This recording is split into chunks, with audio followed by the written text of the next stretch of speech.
So in this video, this is a continuation of a previous video.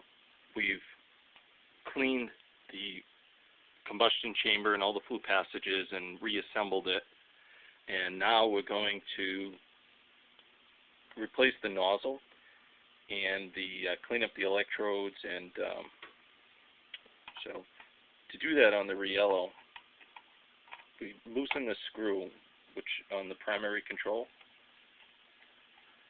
and there's no need to remove it, we just loosen it. And once that's loosened, it just comes right out. Now in the previous video we already noted that the burner is off, so that's why I didn't specifically say it in this one.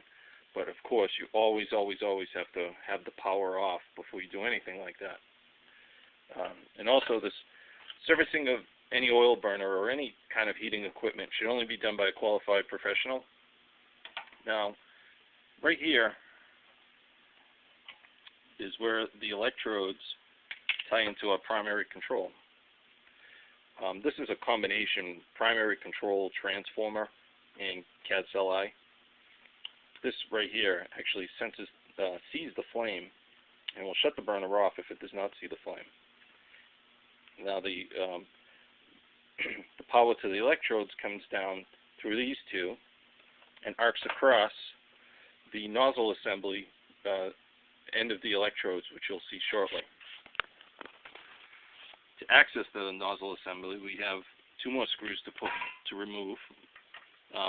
I loosen these screws all the way until they totally dislodge, but I usually don't pull them out of the housing because it just keeps them in place.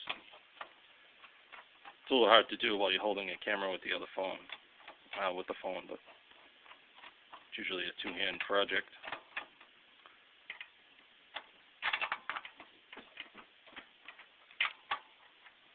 So that's loose, and this will just come right out. Not sure if I get the other screw out. There we go. This comes right out. I'll keep that aside. Okay, so now in here we're looking at the nozzle assembly, and to remove this, what we have to do is we have to two things out left. We have to loosen that large Phillips screw totally, so it's disengaged from the housing, and then remove this nut, which is our fuel supply line. So I'm loosening this nut. Again, it's a little difficult to do with one hand because I'm holding the camera. So that's loose. And we just have this nut to loosen, and that whole assembly will just come right out. So this is loose now. And of course, this is a hex head, so we're going to, that was done with an adjustable wrench. The preferred way is with a open-end box wrench, but if you don't, an adjustable will do. And here's our nozzle assembly. And you can see it's a little carbonated right around this air turbulator. So we're going to clean all that up, scrape it up, replace the nozzle, check our key gaps and measurements for our electrodes. And I have a real fine tape measure, which measures in 30/2 of an inch, and that's what I use to set these at. The measurements are extremely critical. And once this is, what I also do is lightly, after I wipe everything down and clean it, is hit the ends of the electrodes with a little bit of emery paper to remove the soot, and also spray everything with degreaser.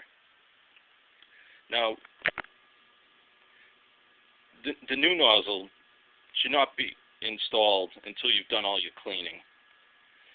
The reason being is because the nozzle orifice is extremely small, as you can see there, that little pinhole on the end, so the oil comes out of, and they're very sensitive. So if you were to drop this or get soot in it, you could foul it and have an inefficiently running burner. So you really want to put this in last, just before you put it in. on our fuel pump here, this is actually our suction line, right here, which basically sucks the fuel line into it, and this is the discharge. All pumps have suction and discharge. Also on this pump you have the option, well most fuel pumps, you have the option of removing this plug right here and installing a recirc line. And also we have a little port right here which we would measure with a vacuum gauge. And right here on this bleeder nut, we calibrate we put a gauge on this. We totally remove this plug, insert a gauge with the special fitting that Riello gives us, and it measures our pump pressure. So on this burner they spec 145 psi, and on this one we would check for vacuum. And you need a special gauge for that measures vacuum. And of course, along with this, we're also going to clean we're going to replace the fuel filter, which is at the oil tank. And also, this has an internal a screen, which is similar to a filter, and that periodically should be removed and checked for impurities, such as buildup or scale or sediment. And they sell replacement ones. Sometimes it's just easier to replace it than it is to clean the old one. We're also going to clean, all this dust out of here, and this hasn't been serviced in over a year, so it's not too bad. I've seen much worse. So we're going to clean all that dust out of there. So in these systems, you have to understand that you're actually burning.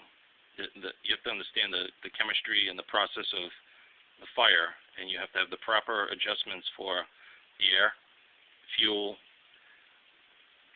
and the electrodes to make the spark.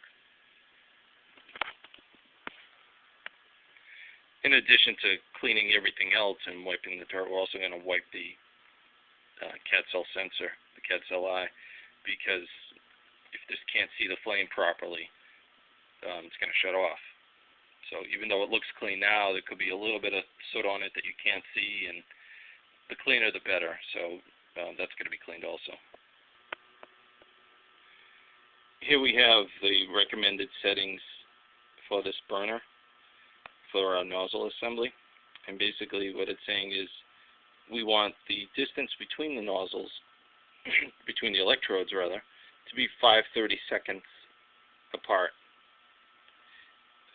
And they should also be, as you can see in the picture, they're lined up with the nozzle. And also, our other two dimensions, right here, right here. You want from the center of the nozzle up to the end of the electrodes to be 13/64.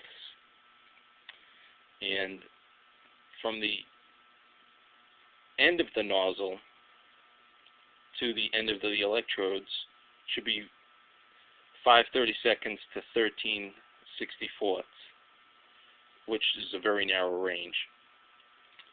So those are the dimensions for this burner, and that's what we're going to double check. This is the ruler I use to measure the electrodes with, and I know it's probably a little difficult to see, but it's calibrated in 32nds and 64ths of an inch. So it's very accurate, and it's just something I picked up at Home Depot. There's other ways of measuring it. You can use a vernier caliper. That's another way, but this is how I do it, and it's been working fine.